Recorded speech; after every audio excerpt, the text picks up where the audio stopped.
जय राम जय जय राम। श्री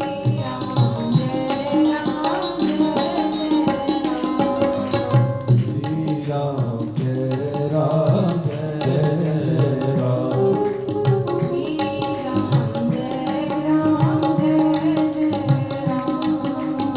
श्री राम जय राम जय जय राम। श्री राम जय राम जय जय राम। श्री राम जय राम जय जय राम।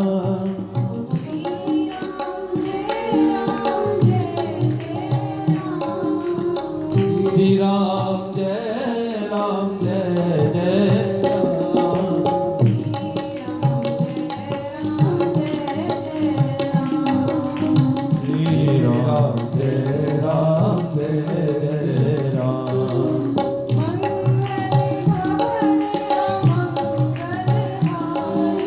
श्री राम जय राम जय जय राम।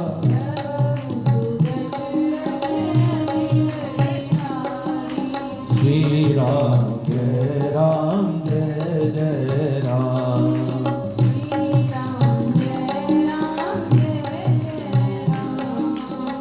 श्री राम जय राम जय जय राम।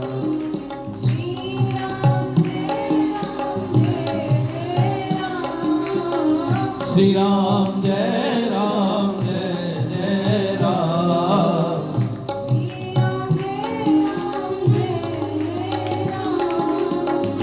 श्री राम जय राम जय जय राम।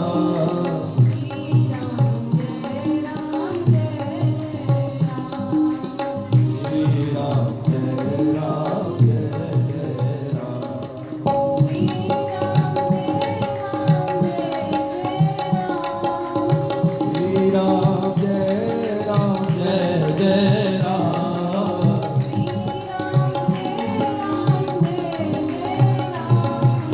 श्री राम जय राम जय जय राम।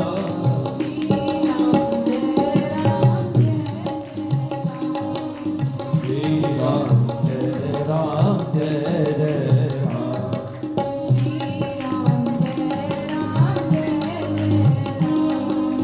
श्री राम जय राम जय जय राम।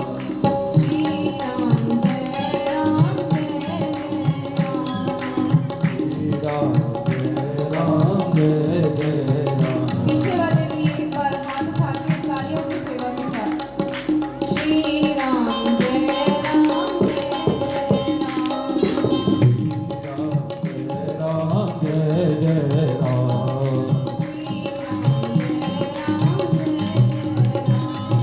श्री राम जय राम जय जय राम।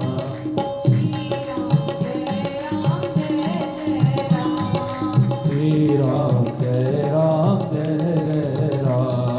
श्री राम जय राम जय जय राम। जय जय राम जय जय राम। मेरो प्यारो राम। मत वारो राम। मेरो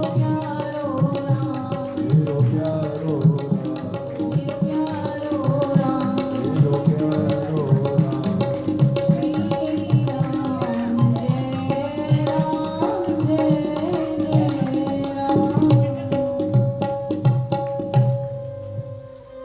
बोलिए राघवेंद्र सरकार की। जय हो। भक्तवत्सल हमारे श्री राधा कृष्ण भगवान की, गौ माता की, उमापत महादेव की, लखनलाल की, सीता माता की, धरती माता की, गौ माता की, भारत माता की, सत्य सनातन धर्म की, संत समाज की, विप्र समाज की, ओम नमः पार्वती पतये हरे हरे महादेव।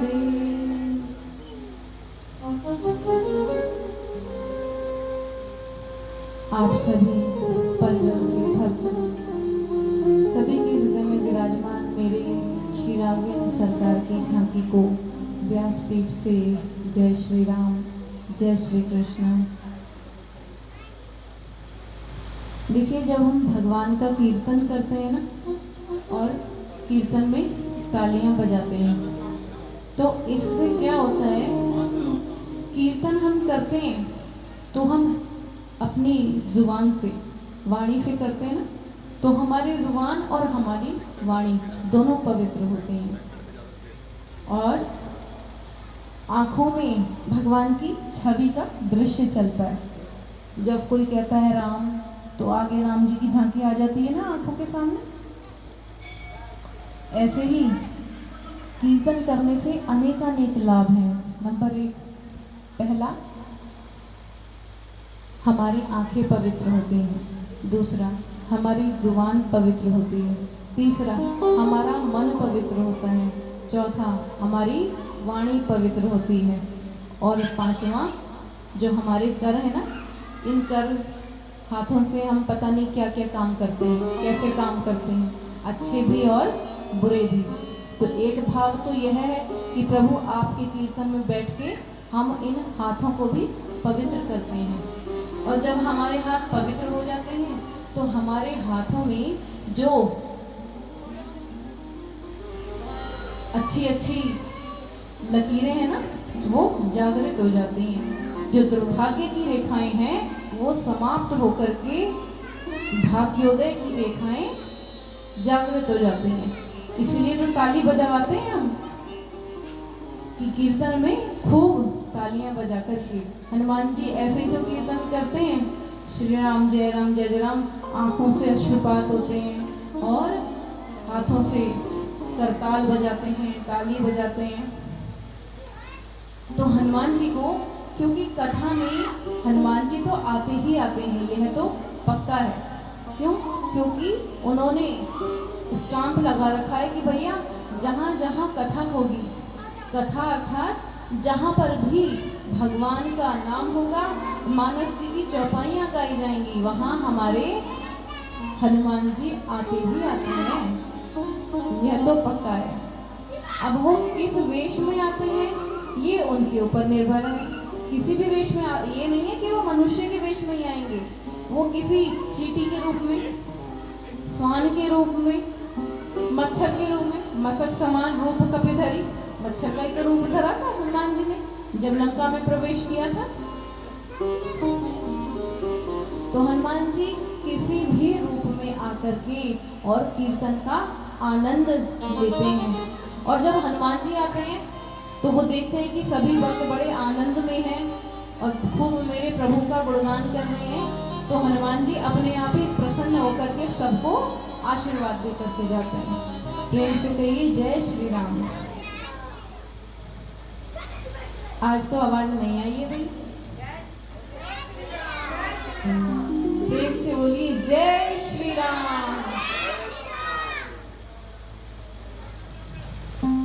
तो भगवान की कथा की यही विशेषता है कि हनुमान जी आते ही आते हैं। और हमारे भगवान तो है ही भक्त वत्सल, उनका नाम भी भक्त वत्सल है। भक्तों की सुध जो रखता है। देखो संसार में हम कितना प्रेम कर लें, पर ये संसार हमारा होने वाला नहीं है। जिसके पीछे हमें जाना चाहिए उसके पीछे हम पढ़ते नहीं, है ना। भगवान के पीछे जाना चाहिए हमें, पर भगवान के पीछे हम नहीं पढ़ते हैं तो स्वार्थ से कि हे प्रभु हमारा ये काम कर दो तो हम तुम्हें 11 रुपए का प्रसाद चढ़ा देंगे। प्रेम से कहिए जय श्री राम। पर यहाँ पर जितने भी भक्त विराजित है ना, ये 11 रुपए वाले नहीं है भाई, ये तो 500 रुपए वाले हैं। प्रेम से कहिए जय श्री राम। 500 रुपए का अर्थात ये नहीं है कि आप लोग 500 रुपए चढ़ाएंगे। 500 रुपए का अर्थात ये है कि आप सब लोगों का हृदय अपार है। बड़ा है। आप लोग भगवान से ये प्रार्थना थोड़ी करते हो कि प्रभु पहले हमारा काम बनाओ, उसके बाद हम आपके मंदिर में आएंगे। ये तो व्यापार हुआ। क्या हम अपने पुत्र से कभी व्यापार करते हैं? अपने माता पिता से कभी व्यापार करते हैं? नहीं करते ना। तो फिर भगवान से काहे का व्यापार? वो भी तो हमारे पिता हैं, माता हैं। एक बार एक ठाकुर जी का भक्त था, तो भक्त लेकिन बहुत कंजूस, कंजूस में भी मक्खी चूस। प्रेम से कहिए जय श्री राम। कभी तीर्थ में नहीं जाता, कोई धर्म नहीं करता, बस केवल भगवान को याद कर लेता था। अब उसकी पत्नी कहती जाओ भाई कभी कोई काम कर। अच्छा पैसा इतना कि अथा पता ही नहीं है कितना है, 7 पीढ़ियां तक उसकी खूब आराम से अपना पालन पोषण करें। एक दिन मुनीम को बुलवाया, पूछा मुनीम जी जरा बताइए हमारे पास कितना धन है। मुनीम ने कहा कि भाई बाबूजी आपका इतना धन है कि आपकी 7 पीढ़ियां भी बैठ के खाएं, कुछ ना करें ना, तो आराम से अपना जीवन व्यतीत कर सकते हैं। तो ये सुनकर के फूट फूट के रोने लगा। मुनीम बोला क्या हुआ बाबूजी, क्या दिक्कत हुई? बोले अरे ये बताओ 7 पीढ़ी तक तो ठीक है, 8वीं का क्या होगा? तो हम भी यही सोचते हैं कि क्या होगा, कल क्या होगा, कल क्या होगा। अब उसकी पत्नी कहती थी जाओ भाई। अच्छा गंगा किनारे रहता था, पर गंगा जी में कभी स्नान नहीं किया। पत्नी रोज कहती कुछ कर लो, कुछ धर्म कर्म कर लो। लोग इतना धर्म करते हैं, अब तो अधिक मास आ गया, पुरुषोत्तम मास आ गया, इसमें कोई धर्म कर लो। लेकिन उसकी कोई समझ में नहीं आए। एक दिन पत्नी पीछे पड़ गई, अरे चलो कुछ मत करो, गंगा जी तो नहाया आओ, चौथापन आने को है, वृद्धावस्था आने को है, तो गंगा जी तो नहाया आओ। यहाँ से केवल 12 किलोमीटर की है। तो सोचा चलो अब ये इतना पीछे पड़ ही गई है तो गंगा जी नहाने चलते हैं। चल दिया घर से गंगा जी नहाने। अब देखो कंजूस इतना कि किसी वाहन से नहीं कि रुपया लगेगा, पैदल पैदल ही 12 किलोमीटर चल दिया, पहुंचा गंगा जी में। अब गंगा जी जाओ तो सोचा कि घाट पर जाऊंगा तो पंडा लोग आएंगे, पंडा आएंगे तो दान दक्षिणा देना पड़ेगा, क्योंकि पंडा तो वहाँ बोलते हैं ना कि भैया गंगा मैया के नाम से बताओ कितने की पर्ची काटनी है। प्रेम से कहिए जय श्री राम। तो सोचा कि घाट पर नहीं जाऊंगा तो फिर कहाँ जाऊंगा? विचार किया ऐसे घाट पे जाऊंगा जहाँ पंडा ही ना हो। अब ऐसा घाट तो भैया केवल मुर्गा घाट ही है। गया भला मानुस मुर्गा घाट पर पहुंच गया। इसने सोचा वहां पर तो कोई होगा नहीं। वहां पर तो जब हम और आपके घर में कोई जगह खाली होती है तब मुर्गा घाट भरता है। प्रेम से कहिए जय श्री राम। ये जीवन का सत्य है। मृत्यु तो सबको आनी है बंधुओं, यही सत्य है। तो अब ये गया मुर्गा घाट पर और जा करके तुरंत लंगोटी पहनी और हर हर गंगे कहता हुआ फटाफट देखा कि कोई नहीं है और डुबकी लगाने के लिए गंगा जी में प्रवेश कर दिया। बोलो गंगा मैया की। गंगा मैया में डुबकी लगाई। अब भगवान हमारे बड़े कौतुकी हैं। भगवान ने सोचा ये मेरा है तो भक्त पर है बड़ा कंजूस, पर लेकिन मैं भी आज इससे कुछ ना कुछ लेकर रहूंगा। प्रेम से कहिए जय श्री राम। भगवान आ गए पंडे के रूप में, धोती बांध के, कुर्ता पहन के, सुंदर तिलक लगाकर। प्रभु ने कहा यजमान जी की जय हो। जो पंडा बने भगवान है, उन पंडा जी ने कहा यजमान जी की जय हो। जैसे ही इसने सुना, अरे बाप रे, आ गए पंडा जी। पंडा जी ने कहा हाँ भाई यजमान बताइए कितने की पर्ची काटें। सोई बोला अरे यहाँ पर भी आ गए हो, इस घाट को तो छोड़ देते। पंडा जी बोले हाँ हम बड़े ना सब्र संतोषी पंडा हैं, हमें कुछ लालच नहीं है, इसीलिए बस हम यहीं पड़े रहते हैं और आप जैसे हमारे यजमान आते हैं पूरे साल भर की व्यवस्था अच्छे से कर जाते हैं। और सोई चौंका। पंडा जी ने कहा अब आप आ गए हैं, अब आप बताइए 1 साल की पर्ची कटवा दीजिए। सोई बोला हम नहीं करेंगे, हमारे बस की नहीं है, नहीं करेंगे हम। पंडा जी ने कहा नहीं दान तो श्रद्धा से होता है, कोई बात नहीं 6 महीने की कर। नहीं 6 महीने नहीं, अच्छा 3 महीने की ना, नहीं अरे हम दे ही नहीं पाएंगे। तो ऐसा करते हैं 1 महीने की तो आप व्यवस्था कर ही दीजिए। अरे 1 महीना, हम 1 दिन की नहीं कर सकते। प्रेम से कहिए जय श्री राम। सोई पंडा जी बोले करना तो पड़ेगा दान, नहीं करोगे तो हम गंगा जी से निकलने नहीं देंगे तुम्हें। अब बोला अब इस आफत से कौन पीछे छुड़ाए। सोई बोला चलो ठीक है हम देंगे लेकिन उधार। पंडा जी ने कहा चल ठीक है भले आदमी तो उधार ही दे, बता कितना देगा।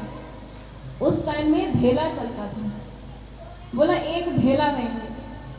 पंडा जी ने कहा ठीक है अभी नहीं देंगे लेकिन घर जाके देंगे। पंडा जी बोले ठीक है घर जाके ही दे देना। अभी फटाफट गंगा जी में स्नान करके डुबकी लगा के और बाहर निकला, फटाफट जल्दी जल्दी वापस घर की तरफ गया। शाम तक घर पर पहुंच गया, जाकर के बैठा, पत्नी पानी लेके आई, डुबकी लगा ली गंगा जी में, अच्छे से स्नान कर लिया। हाँ भाग्यवान सब अच्छे से हो गया। इतने में ही बाहर दरवाजे की कुंडी खटखटाई, उधर भगवान भी पीछे पीछे चले आए। प्रेम से कहिए जय श्री राम। भगवान ने कुंडी खटखटाई, यजमान जी की जय हो, यजमान जी की जय हो, कुंडी खोलो। सोई पत्नी से बोला जाओ भाई देखो कौन आया है। जाकर के पत्नी ने देखा भगवान खड़े थे, पंडा बने। बोले हाँ भाई क्या चाहिए आपको। बोले आपके पतिदेव ने दान नहीं दिया गंगा जी पे, हमसे उधार किया है और अब आप उनसे 1 धेला लेकर आइए, हम अपना उधार लेने आए, दान लेने आए गंगा जी का। अच्छा ठीक है। पत्नी अंदर गई, कहा अरे तो तुम दान नहीं करके आए। अरे तुम्हारा दिमाग खराब है, हम दान करेंगे। तो फिर बोला क्यों उनसे, आ गए हैं जाओ दो अब दान। तो बोला अच्छा आ गए हैं, इतनी जल्दी आ गए हैं, हमारे पीछे चल के आए हैं क्या। पत्नी बोली जो भी है अब जाओ और जाकर के दान दो। सोई बोला नहीं हम दान तो नहीं देंगे, तुम ऐसा है कह दो कि पंडित जी बीमार पड़ गए हैं। अच्छा ठीक है। पत्नी गई, बोली वो बड़े ना बीमार पड़ गए हैं, सुबह से पैदल गए पैदल आए तो ज्वर आ गया है उनको, बुखार से पीड़ित हैं। ओहो भगवान ने सुना। अच्छा। पत्नी बोली अब आप चले जाइए, अब तो वो बीमार पड़ गए हैं, अब कुछ नहीं कर पाए। नहीं यजमान की तबीयत खराब और हम चले जाएं, ऐसे कैसे चले जाएं। जब तक यजमान ठीक नहीं होंगे हम यहीं रहेंगे, हमारा कच्चा खाना भिजवा दो, सूखा अन्न जो होता है सूखा, दाल चावल आटा भात ये सब भिजवा दो। हम स्वपाकी ब्राह्मण हैं, खुद पाक के खुद पका करके खुद रसोई सिद्ध करके और हम भोजन बना लेंगे और पा लेंगे, तुम्हें कष्ट नहीं देंगे, लेकिन अपने यजमान का साथ नहीं छोड़ेंगे। सोई पत्नी अंदर आई, बोली वो तो जाने का नाम नहीं लेते हैं, कहते हैं भोजन की व्यवस्था कर दो हम यहीं हैं। अब तो और मुसीबत। तो ये योग करना जानता था। योग के बड़े फायदे होते हैं, श्वास लो श्वास छोड़ो,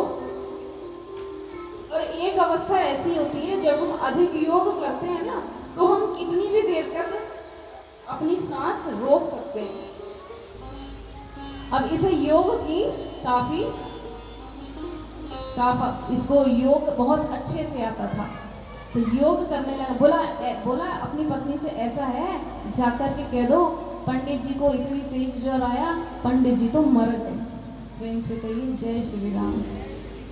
देखो कंजूसी की कितनी हद। पत्नी ने भी सोचा ठीक है, जब ये बोल दूंगी शायद चले जाएंगे। अब तो पत्नी ने रोते रोते कहा, पंडित जी क्या बताएं, पंडित जी तो स्वर्ग से धर गए, मर गए वो। ओ हो, अच्छा पंडित जी चल बसे, हमारे यजमान जी चल बसे। ओहो, तो आप कहाँ जाती फिरेंगी, लोगों को इकट्ठा करती फिरेंगी। ऐसा करते हैं, हमें ही सबको बुला लेते हैं और पंडित जी का अंतिम संस्कार करके ही जाएंगे। अब हम ऐसे नहीं जाएंगे। अब तो ये और चीख के रोने लगे, अरे रुको रुको, पंडित जी मरे नहीं है। अरे नहीं बहन जी रुको, मैं सारी व्यवस्था करता हूँ। अब सोई भगवान ने अमित रूप प्रगटे काला, बहुत सारे रूपों में भगवान प्रकट हो गए और सबको गांव वालों को बुलाकर इकट्ठा कर लिया। और जब गांव वालों को इकट्ठा कर लिया, गांव वाले भी आ गए। बोले ओ हो बताओ, पंडित जी भले आदमी, कभी किसी का बुरा नहीं करते, कैसे चले गए। पत्नी ने बताया कि गंगा स्नान करने गए थे। ओहो, गंगा जी ने मुक्ति दे दी। प्रेम से कहिए जय श्री राम। पत्नी बोल, अब सब लोग आए, रो रहे हैं, सब ढांढस बना रहे हैं उसकी पत्नी को।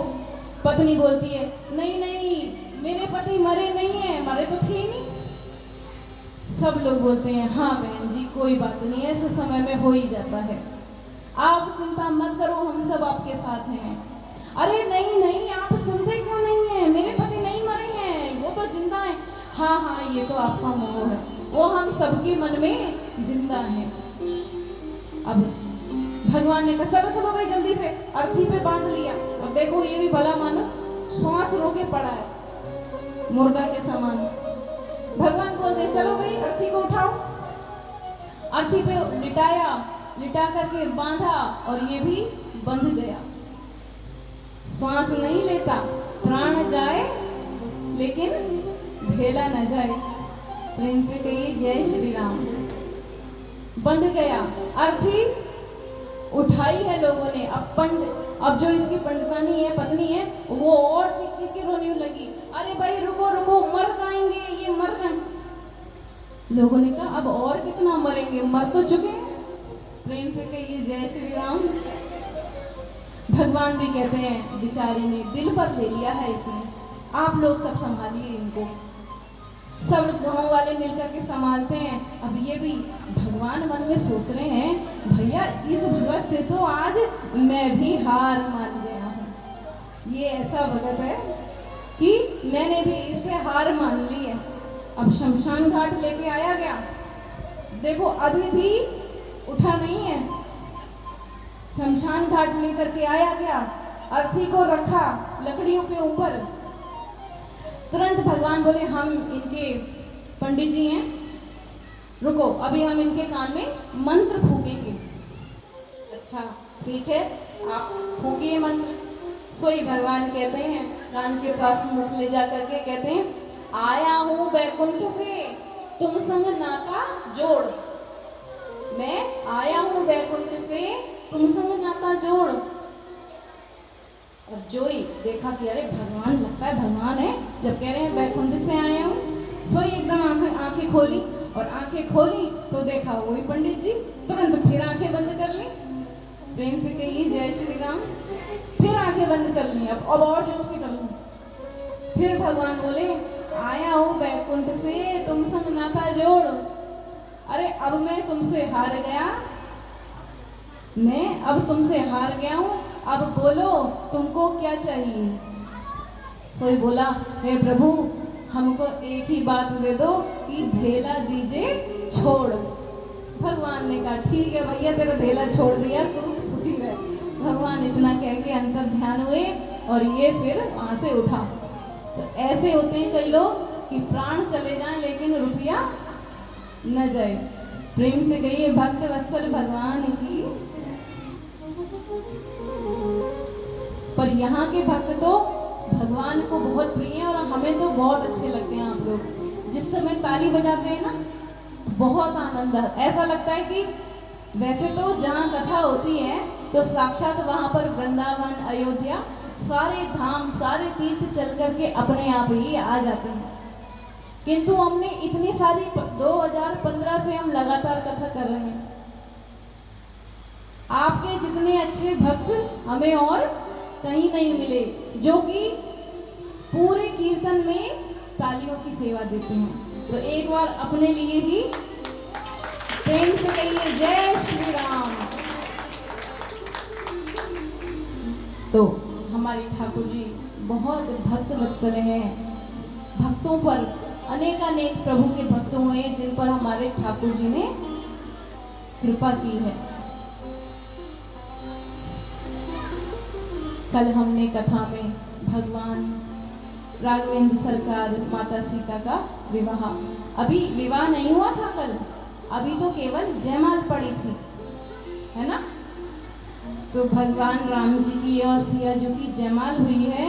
और जयमाल के बाद अब क्योंकि धनुष टूटने के बाद जनक जी ने कहा था ना कि धनुष जैसे ही जो भी धनुष पर कंचा चढ़ाएगा हमारी पुत्री उसके गले में वरमाला डाल देगी। तो माता सीता ने वरमाला डाल दी है, खूब मंगल गीत हुए हैं।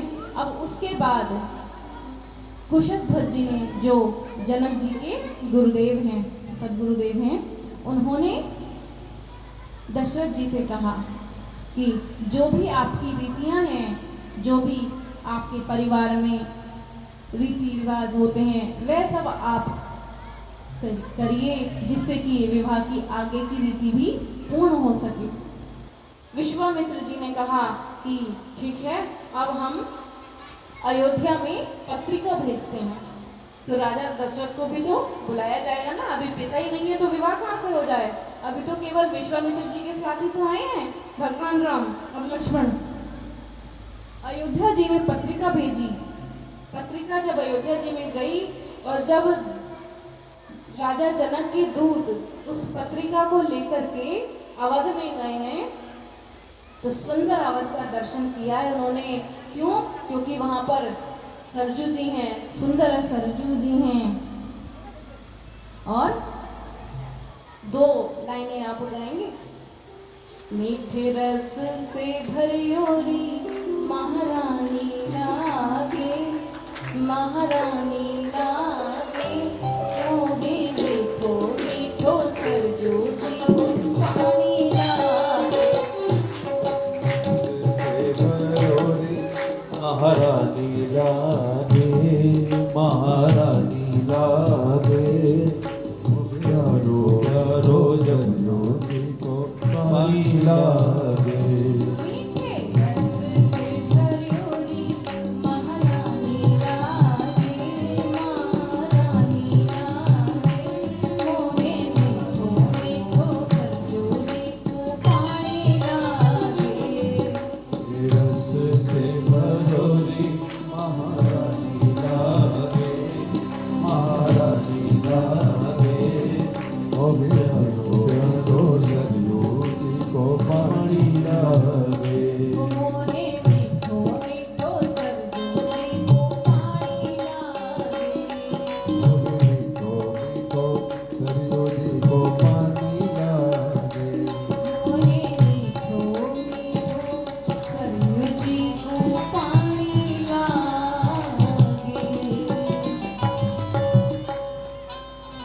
दूतों ने देखा, सुंदर सरयू जी का दर्शन किया, प्रणाम किया और प्रणाम करके राजा दशरथ जी के यहाँ महल में चक्रवर्ती जी के यहाँ प्रवेश किया है। चक्रवर्ती जी को जब पता चला कि जनकपुर से पत्रिका लेने के लिए ये 2 सेवक आए हैं, तो देखो पत्रिका हमारे पुत्रों की है, तो जनक जी ने अपने मंत्री को या अपने सेवक को नहीं भेजा पत्रिका लेने, स्वयं सिंहासन छोड़ करके और स्वयं पत्रिका ली है और पत्रिका लेकर के जो पढ़ने लगे हैं, आज मानो दशरथ जी कहते हैं मेरे से ज़्यादा भाग्यशाली कोई पिता ना होगा। उसमें लिखा था कि हे महाराज दशरथ, आप बहुत भाग्यवान हैं जो आपके यहाँ राम और लक्ष्मण जैसे सुंदर कुमार जन्मे हैं। अरे उनकी यश कीर्ति हम अपने मुख से वर्णन नहीं कर सकते, लेकिन फिर भी हम बताते हैं कि आपके पुत्र राम और लक्ष्मण ने मारीच और सुबाहु का वध किया, ताड़का वध किया, अहिल्या जी का उद्धार किया, और यही नहीं, जिस धनुष को एक सहस्त्र राजा खिसका भी नहीं पाए, तिल भर भूमि न सके छड़ाई।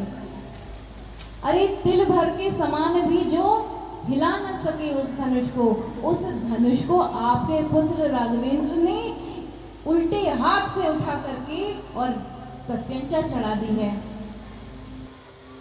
जो ये देखा सुना नेत्रों से अश्रु प्रपात हो रहे हैं। दशरथ जी बड़े आज हर्षित हो रहे हैं, मानो प्रेम के अश्रु आए हैं आज नेत्रों में। दशरथ जी ने अपनी इस पत्रिका को अपनी तीनों रानियों को सुनाया और अब बोले कि अब हमारे राजकुमार की शादी है, विवाह है, तो हमें बहुत तैयारियां करनी है। चलो अब बारातियों को फटाफट से तैयार करो। पूरी अवध में यह चर्चा फैल गई है और जब चर्चा फैल गई तो सब अपने अपने घरों में सभी माताएं खूब अपने घर को सजाती हैं, सुंदर करती हैं। उधर महल में भी कौशल्या जी नाना प्रकार के दान देती हैं और अपने महल को सुंदर सजवाती हैं। उधर दशरथ जी ने वशिष्ठ जी को बुलाया, गुरुदेव से आज्ञा ली है, गुरुदेव ने आज्ञा दी है और अब कहा है चलो राजन, अब शुभ कार्य में देरी नहीं करनी है, हमें जल्दी शीघ्र अपने दोनों भरत और शत्रुघ्न जो राजकुमार हैं उन्हें तैयार करो। शत्रुघ्न जी और भरत जी बड़े प्रसन्न हैं कि आज भैया की शादी में हम जाएंगे। भाई की शादी में, बड़े भाई की शादी हो तो छोटे भाई का तो कहना ही क्या है ना। सबसे ज्यादा खुशी उसे ही होती है कि भैया आज मेरे भाई की शादी है। तो खूब भरत जी बड़े प्रसन्न हैं, अपने अश्वों को तैयार किया है, रथ तैयार किया है, बहुत प्रकार के वाहन चले हैं। रथ पर सबसे पहले गुरु वशिष्ठ जी का रथ चला है, उसके पीछे दशरथ जी का रथ चला है, उसके पीछे भरत और शत्रुघ्न जी का रथ चला है, उसके पीछे नाना प्रकार के वाहन आए हैं। कोई हाथी पे आता है, कोई घोड़े पे आता है, अपने अपनी सवारियों पर आकर के पूरे अवध के जितने भी पुरुष हैं, वृद्ध हैं, सब तैयार हुए हैं आज विवाह में जाने के लिए। माताएं सुंदर अपने अपने आंगन में चौक पुराती हैं। आइए आज हमारे भैया चौक पुराओ ये भजन आपको सुनाएंगे। सभी माताएं अपने घर को सुंदर, वो जो रंगोली बनाते हैं, आप सब बनाते हैं ना दिवाली पे, होली दिवाली पे या किसी विवाह में, तो उसको चौक पुराना बोलते हैं कि भैया चौक पुरा दो। तो माताएं इधर तो बारात प्रस्थान कर गई है और पीछे से मैया खूब मंगल गीत गा रही हैं और चौक पुरा रही हैं। अब आइए भैया सुंदर भजन हम सबको सुनाएंगे।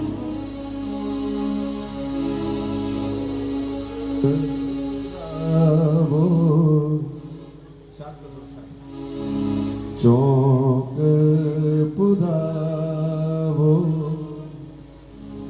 माटी रंगावो, आज मोरे पिया घर आवेंगे,